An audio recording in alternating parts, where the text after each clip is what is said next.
In today's episode of Product Therapy, I'm talking to SVPG partner Jon Moore about team objectives. How do you empower teams to solve meaningful problems? How do you communicate what's important right now and how we measure success? In today's episode, we unpack the why, the how, and the what now of team-level objectives within empowered product teams.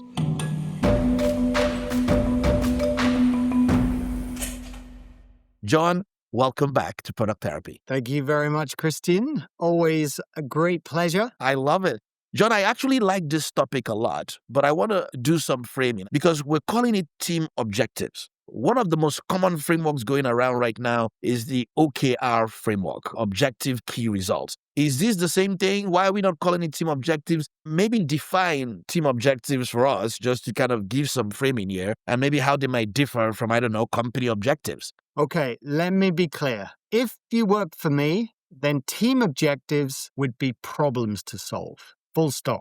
And those problems relate to and come out of, emerge from a product strategy that had better be fueled by insight and data. And it's going to sequence towards what we talked about in one of the prior episodes. It's going to sequence towards the product vision. And they're also going to speak to how we make some money. So they are problems to solve. Now, we both know that some leaders just cannot get their heads around converting their, business projects into problems to solve or their features into problems to solve. But that's what it is. And that is a major shift for a lot of companies. And it's easy to say, but it's very, very difficult for some companies to do, right? Those problems are going to be handed to teams, and the teams need to justify whether they've solved the problem. And that's where we get to things like OKRs, objectives and key results. In this world, the objectives are problems to solve. And the key results, very simply, they show us and tell us and explain to the organization whether we have got close to solving that problem or whether we can't solve the problem. Jon, I love this. I want to make sure I'm anchored on it because objective is just a fancy word for problem to solve. And we're calling it team objectives because in the product model, we solve problems in a cross-functional unit or empowered team. So the idea here is a team objective is a problem to solve and it's handed to a product team. Now, how does this differ from a company objective and individual goal or an individual objective? Where do those fit in? So this leads to one of the big issues that I see with OKRs. OKRs are honestly a mess in a lot of companies, right? And we can talk about the reasons for that. It is perfectly legit if, the board decide that they have some key objectives for the year, that gets filtered through a product strategy. And if we don't need to change that problem, then we hand that problem to team or teams. We do not need to create some enormous laddering process exercise out of this thing, right? People love process. They love complexity, mainly because there are a lot of process people. And maybe some of those process people, maybe they don't have so much to do. I don't know. Maybe that's controversial. Well, they create complexity, right? We don't need that complexity unless it is necessary. There is this fallacy that every team needs to work on a different problem. I mean, just think about that. How crazy is that? It is normal. It's more than normal. It's expected. If we are going to set hard problems to solve, the expectation should be that multiple teams need to line up against this problem. So don't make it this enormous, complex laddering process. It doesn't have to be that. You framed some of this earlier. A company could have an objective, some big company goals that they want for the year. It's actually filtered through the strategy because the strategy is saying, how do I solve for that while also solving for my product vision? And I now need a way to communicate to my teams what problems they should solve. And team objectives is the way to do it. You're kind of calling out, it's not about the process or the layering. And I see this pattern you're describing very common where, it's kind of a cascading down system of all the problems. I'm the CEO. These are my priorities. All my direct reports write how they are going to tackle my priorities. Then all of their direct reports write how they are going to tackle their priorities against their priorities. And you see a company with we have 4 important priorities. And then you see a product team that says, there are 96 things on our list. I am solving everybody's priority from their own lens or point of view. Now, you also kind of called out the importance of team objectives in an empowered team. Now, I want to make sure I understand the difference if I am in a future team and a future team, I work off a roadmap of futures and projects, can you still give me a problem to solve? I mean, you told me build this. I have a date to build this. So what's the role of the team objective then? I mean, there are a couple of ways of handling that. I mean, the truth is, honestly, if a company is not serious about moving to empowered product teams, and the executives, all they really care about is dates and features, then I would be very, very cautious about, adopting OKRs, because it's like oil and water.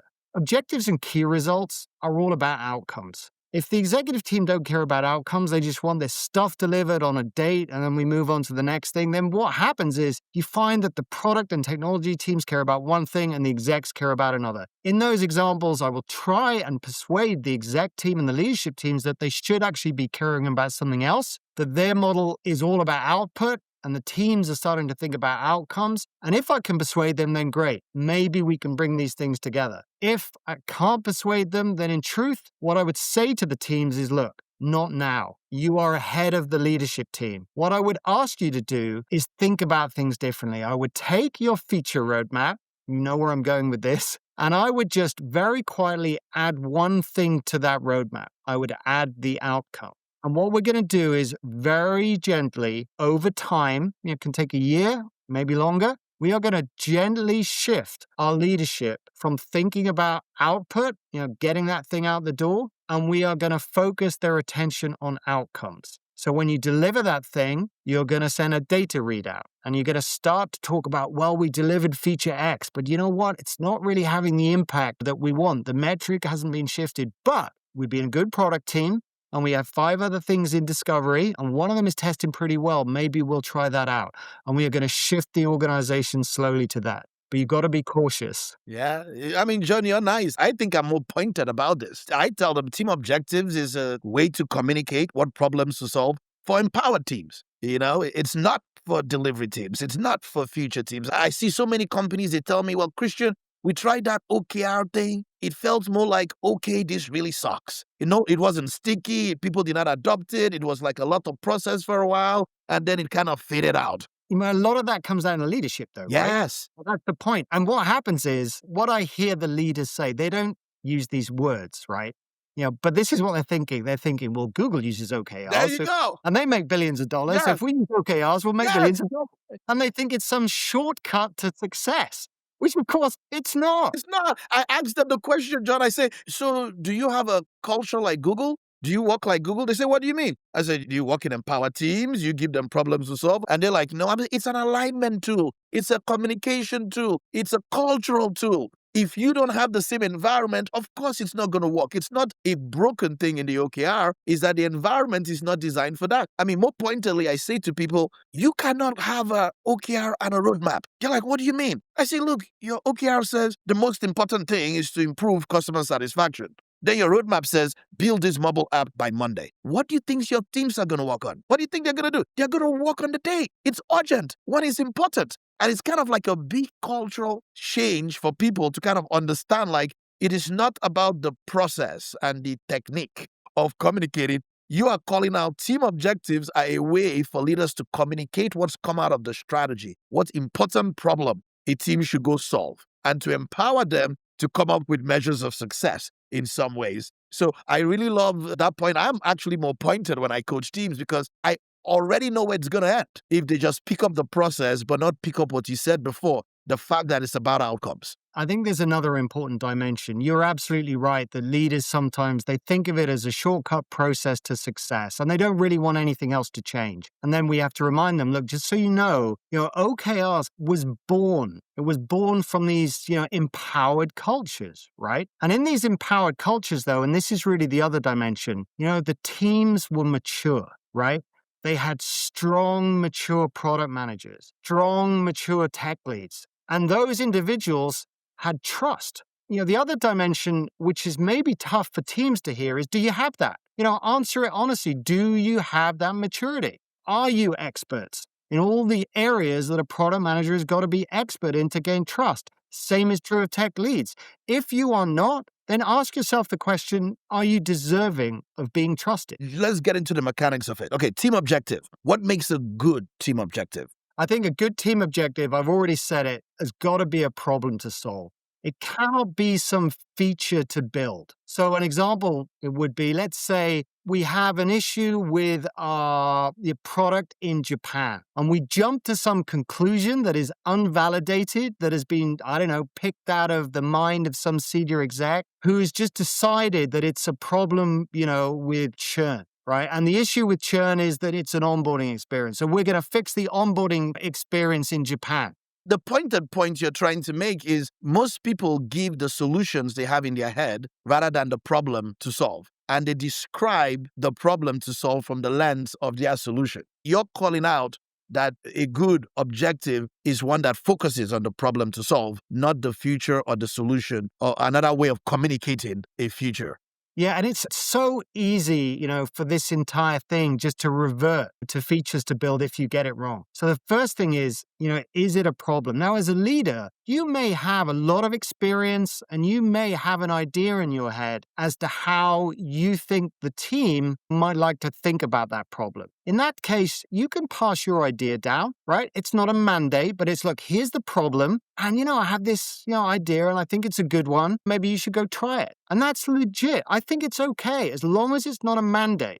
And the team, if they're a good team and they know how to handle senior leaders, they will go and prototype that and they will test it. And then they will come back and say, hey, Jon, we tried out your idea. Yeah, here were the results. Didn't work so well. But you know what? We iterated it.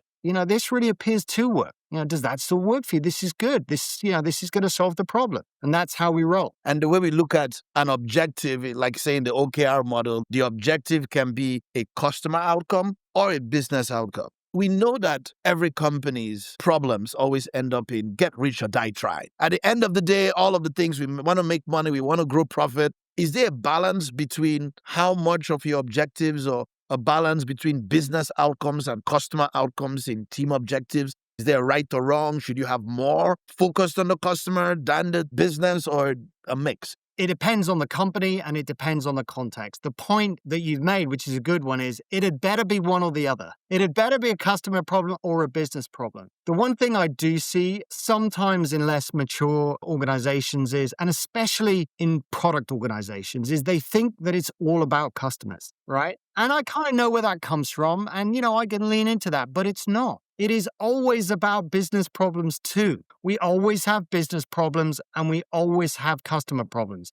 And it's very, very normal to solve for both. And I would expect that we are solving for both. Not at the same time, right? But that's very, very normal and very common. Yeah. And it's kind of the idea that strategy is meant to be that filter. And sometimes I often see bad objectives as a reflection of poor strategy or the absence of strategy. It's kind of when you don't have any insights or when you don't understand what's important for your business as it aligns to where you're going or a company objective, you just see people pass on, kind of something that came up without any filter indication. And that's a reactive approach and a proactively thoughtful approach as to why. Now, let's think about the process of objectives or OKRs, how you create them. Who is involved in creating a team objective or setting the team objective? The objectives, as I've defined them, which are problems to solve, and we don't use this term much, it is the literal output of a product strategy. The literal output of a product strategy is a small, focused set of problems to solve. And that word focus, again, we've talked about it on this podcast before, right? That is one of the key roles of leadership. And you and I both know that is the one thing that leaders struggle with. And, again, it comes from a good place. We end up with these, we see them a lot. We call them these peanut butter strategies, right? Where we just do a little bit for all these stakeholders. And you know what we achieve? Almost nothing. So the point of focus is to really make a dent on some of these problems. That means by nature, it's not 100 problems. It's 1 or 2 problems per team. If we're giving our teams these really tough problems, there is all the other stuff that the team has to do. I know a lot of leaders don't see it, but all the business as usual, keep the lights on work, that is going on as well. And that is work, right? And then there's technical debt, there may be refactoring. There is a ton of stuff to do within that. So a small number of focused problems, that is key. It's coming out of the strategy. The product leader is doing this and coming up with it. But let's say I am an engineering leader. am I going to assume that a good strategy takes into account my important things like I need to work on tech debt and I need to upgrade this server and I need to move this in my architecture? Maybe talk about the collaboration between product design and engineering, because we call this team objective deliberately because it's a cross-functional team. And I'm more pointed about it, but I don't know what your stance is. Like, I'm pointed to say there is nothing like an engineering objective. There is nothing like a product management objective or a design objective. There's only a team objective, meaning an engineering goal is a product management goal, it's a design goal. And I say that because I always think about the lens of even like a team sport. There's nothing like an offense goal that is not a team goal, or a defense goal that is not a team goal. Or, it's kind of, how do you manage that thinking? Because I'm pointed in saying, I don't want to see functional objectives. Now, it doesn't mean that you cannot have a team objective that may be, design-centric, or business objective that is technology-centric, but they are not two separate teams. It's kind of the whole team's objective is to do this. Is that your position? Yeah, let me answer that question two ways. First, let's deal with who is responsible for bringing these objectives together. Yes, it is absolutely true that the leader of product is normally the person who is going to bring a small group of people together to help to prioritize these problems. That group, it's very normal that would incorporate some senior engineers. It's also very normal that would incorporate some other senior stakeholders from across the organization. And the reason for that is we want these folks to walk into the room and expose and help us, create this focus list. That means they've got to be a part of the process. Now, that's how it works in a lot of companies. And for me, that's how I've done it. It's helpful to have the people in the room so that they can understand the insight that has, driven us towards this focused set of problems. There's always 1,000 problems, but these are the 5 right now. We will get to the others, right? But these are the 5, and here is why. Much easier to get a collection of senior folks with strong opinions, together and get them to, coalesce around a set of problems than features to build, right? We see that time and again. So that's the first thing. Now, the second thing is what you highlighted there are these organizations where everyone has their own set of objectives. Engineering has their own set of objectives. Product has their own set of objectives. Design. If that is the case, well, the engineer sits down and says, here's what I'm supposed to work on. Product manager says, well, here's my priority list. And the designer says something else. Then we don't have a team anymore. We work, as you said, in cross-functional teams. So when we're working with organizations and we are promoting, the use of OKRs, we think they're ready for it, they're working towards this empowered model, we always say, look, just focus on team objectives. Forget about everything else. There are things that engineering really care about, of course. There are different ways that we can handle that. It doesn't need to be an objective. Maybe it's a principle. When I was working in marketplaces, one of the core principles for testing or hanging new, products off a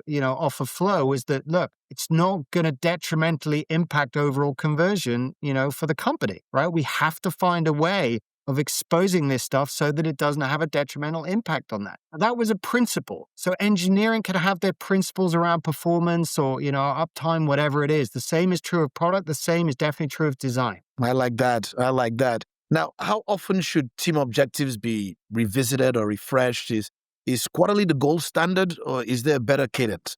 I think quarterly is a really good cadence. And the reason why is anything shorter, it really just doesn't give the teams enough purchase to solve these hard problems. If we're going to solve a hard problem, then that's going to take some discovery, is going to take a little bit of time. We got to work our way through these many solutions, which one is going to really, really achieve the value and solve the problem in the way that we want. And I think the alternative is also true. If we set it too far into the future, then that leads to what we call backlog rot. The world has shifted, Gen AI is coming or whatever, and the whole thing is kind of irrelevant. So that's why we've landed on this. And it also fits with most kind of corporate cadences. So 4 weeks works. I also think, though, that we should talk about, what happens when teams are reporting their objectives, right? What does that look like? And how should we think about that? Because that's an important asset, I think. And that's a really important moment for me. Those quarterly moments where the teams report on the success or failure is a super important moment. The reason I say that and I use that phrase is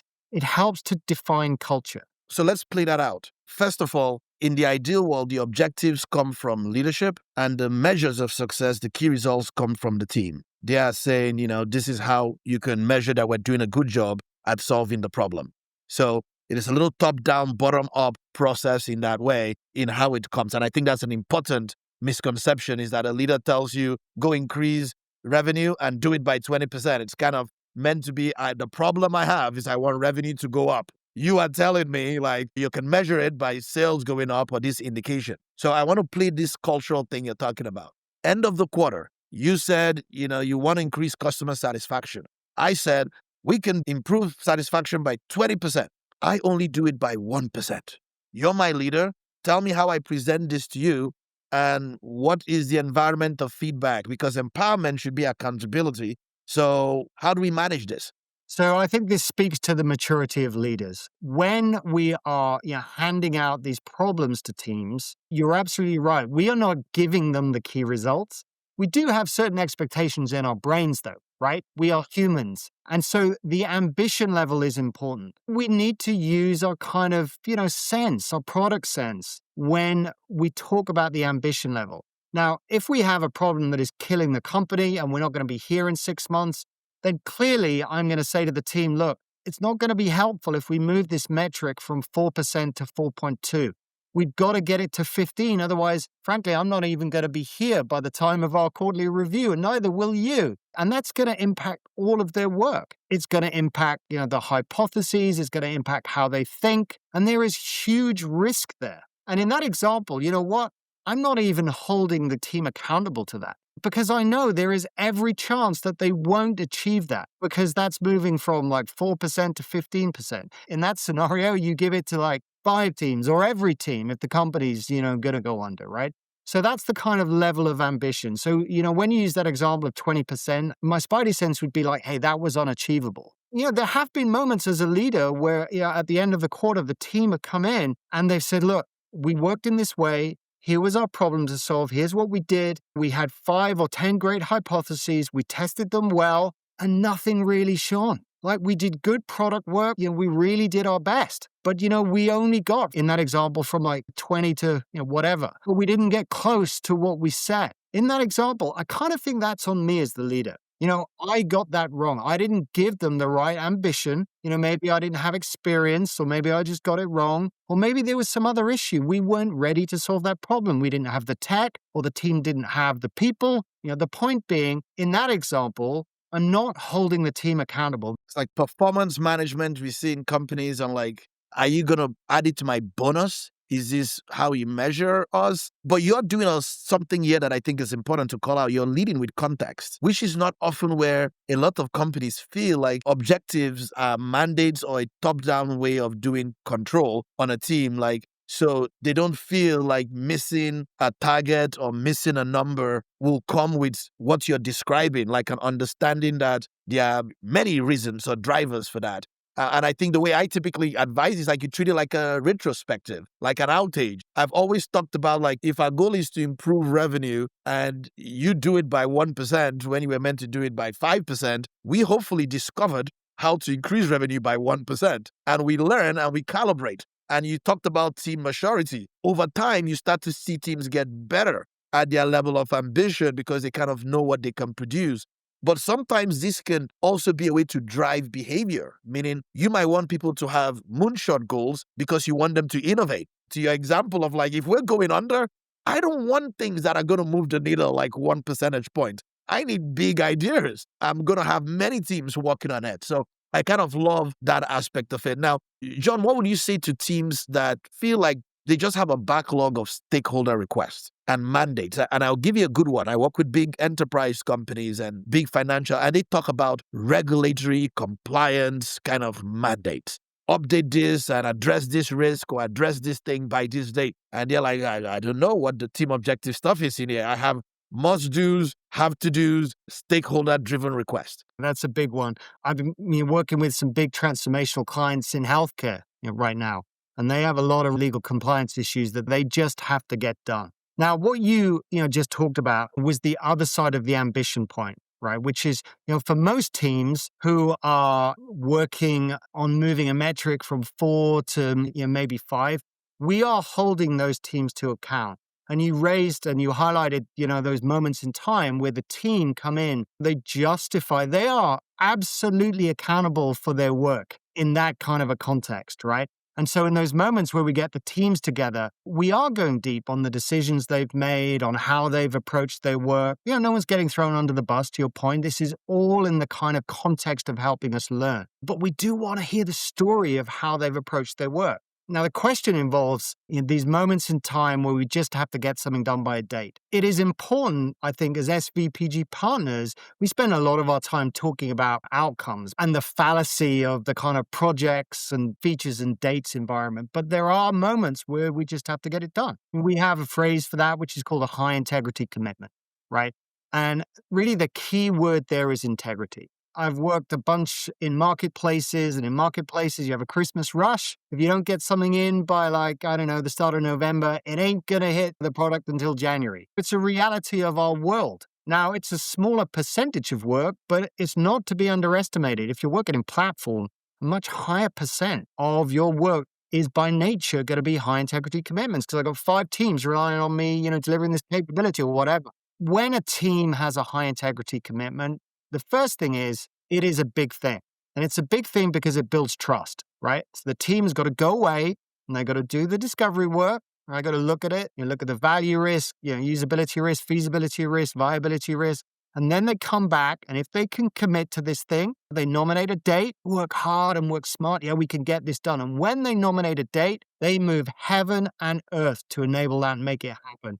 And the reason is back to trust. If we're an organization that is known for hitting those dates, again, leadership will trust us. And when leadership trusts us, this whole world that we're talking about, this empowered world, becomes exponentially easier. Yes, you are earning the trust to get more trust in your work. And you're coaching high integrity commitments, and you're saying to give a date. The things I always say have to be true is that the commitment comes from the people doing the work. It doesn't come from a leadership person or somebody outside saying, we're going to do this by this date. But they would have had to have done the discovery on what they can actually deliver by this date. So it's perfectly normal to have dates. It's what you're saying. They should not be the norm, but like we call them high integrity commitments. They do exist in the product model. One funny story though. There was a company and hey, we're doing all this good work. We're using OKRs. We're doing this high integrity commitment thing. And I looked at it and literally every team had high integrity commitments. You know what they were? They were features with data tags. You can see how this whole concept is so easily broken. It can be just become another way of doing roadmaps. It can just become another way of communicating feature requests. But what you're really trying to say, this is how you communicate problems to solve. This is how you create alignment and visibility and accountability in your empowerment, which is very different from the mental model of sequential top-down mandates that come to teams. So you talked about something in the beginning I want to bring back, which you kind of said it is perfectly okay for multiple teams to work on the same objective. And it is perfectly okay for one objective to be worked on by multiple teams in different ways. We call this a shared objective and a common objective. Why is this not very commonplace? What I see mostly is somebody will say, well, I have 10 teams. They should work on 10 things. Honestly, I think it comes back to this concept of throughput. People are trying to shove as much through the system as possible because, they feel like that's the best way that we can get more stuff done. Anyone who's been involved in tech, we discovered this a long time ago. This is where WIP limits come from, right? Work in progress limits. It sounds a little kind of convoluted, but we know that actually you want to get more through the system, you actually put less into the system, right? If we put a little less into the system, then we can get more done. If we overload the system, then good luck. We know what happens in those scenarios. At best, mediocrity. At worst, a whole lot of nothing. Jon, I'm kind of highlighting as you're going through this, some of the common anti-patterns, the common pitfalls with it. If I were articulating my learning through this, I'm like, well, one, objectives are just a really clear word for saying problem to solve. That's what you're doing. It can be a customer problem or a business problem. Those are perfectly normal. The objective should come from leadership. We get that from the strategy. A way you explain a lot of things today came from context. You could explain the why we're doing this. You could explain the impact on our business. And there's a little bottom up. The accountability is that the team comes up with a measure of success. I often tell leaders all the time, like, that's how you know the team understands the problem. If I say, hey, our problem is we need to improve profit, and the team says, yeah, we're going to buy candy for everybody, you're like, you've missed the point. Your indication of your understanding of the objective is true in some ways, the measures of success you sign up from. You also called out, you don't want functional objectives. They are team objectives. There's not engineering, design, or product management. You called out a lot of shared and common objectives. Perfectly okay. And then this idea of focus. Maybe even objectives are not the only things teams work on, but you're giving teams 1, 2 objectives, not a long list of things to do here. If you were advising a team saying, hey, look, we want to move to objectives, team objectives, what's one thing you tell them to either start doing, stop doing, or guidance you give them along this journey? I think it depends on the culture. We talked about, hey, are leadership truly ready for this? Do they understand? What you're asking for is true accountability. And I always tell leaders this, look, just so you know, your teams aren't accountable in this project and feature model, and they don't feel accountable. And the reason they don't feel that is because they are there to implement someone else's idea. So of course they're not accountable. And, you should know, if those things on the roadmap don't work, don't blame the team. It is almost impossible to iterate value into something that has no inherent value, right? We all know that, which is where these slow negative release cycles come from that just achieve no value. And I also say, hey, in these examples where you don't achieve any value, please ensure that you put your hand up and say, that was my idea. Took, 6 months to get into market, no value at all. But that's on me. But don't worry, my next idea will be the best one, or whatever. Now, that almost never happens, of course, because no one wants to do that. But it is the truth. But in this model, the teams are accountable because they are the ones proving out which of these solutions is going to achieve the outcome. So now they are accountable for the results. And that's what leaders really want. Oh, my. Jon, we got to come back and do an episode on coaching focus. And one of the things that I think come up a lot is prioritization, trade-offs with objectives, mandates that come down. Teams feel absolutely overwhelmed, because when you say team objectives, it makes it feel like, this is easy. I was just given one problem. I can go do discovery. I feel accountable. But, many people will kind of say, hey, in the real world, we don't get one problem, We get everybody's problem. They find a way to say it as a problem or say it as a feature, and everybody thinks the problem to solve is the most important problem right now. So I think that'll be a great discussion for us to have. As always, Jon, always fantastic to have you on. Another great discussion on team objectives. Thank you for being with us today. Thank you, Christian. Want to learn more? Until next time, please check out svpg.com. Sign up for our newsletter that Matty Kagan puts out. Join us for one of our workshops near you and get access to all of the articles and content we put out. And thank you to everyone for joining us. Until next time, have a good day. A quick disclaimer, while this podcast is named Product Therapy, it is not hosted by licensed therapists or mental health professionals, and it is in no way a substitute for professional mental health services.